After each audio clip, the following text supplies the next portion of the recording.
नमस्कार साथियों। आज चिंतन में सत्य की अनुभूति। सत्य एक है, उसके नाम अनेक हैं, उसके रूप अनेक हैं, उस तक पहुंचने के मार्ग भी अनेक हैं, उसमें प्रवेश करने के द्वार भी अनेक हैं।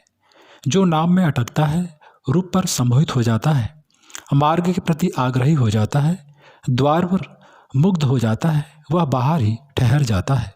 सत्य का सम्यक साक्षात्कार उसे नहीं हो पाता है, वह अपनी ही वंचना के कारण इससे वंचित रह जाता है। सत्य सर्वत्र है, जो कुछ है सभी सत्य है, उसकी अभिव्यक्तियाँ अभिव्यंजनाएँ अनंत हैं।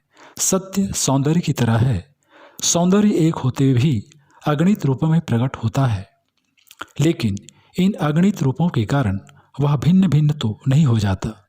जो हम ऊंचे हिम शिखरों पर प्रकट होता है, जो वृक्ष वनस्पतियों में दिखाई देता है, जो निर्झर में नदी में प्रवाहित होता है, जो फूलों में सुगंध बनकर प्रसारित होता है, जो रात्रि में तारक गणों व चंद्रमा में झलकता है, जो प्रातः सूर्य बनकर उदय होता है और जो आँखों में प्रेम बनकर छलकता है, वह अलग अलग नहीं है। रूप भले ही इनके अनेक अलग हों, पर जो उनमें स्थापित है वह तो एक ही है।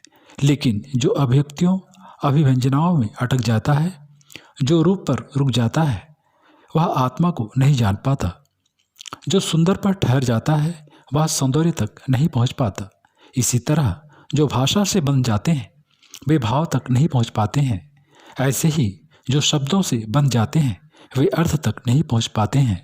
सत्य तक पहुंचने के लिए शब्द, भाषा, रूप, अभिव्यक्तियों व अभिव्यंजनाओं के कारण आवरण हटाने पड़ते हैं। जो इस मर्म को जानते हैं वे मार्ग के अवरोधों को सोपान बना लेते हैं, और जो नहीं जानते उनके लिए सोपान भी अवरोध बन जाते हैं।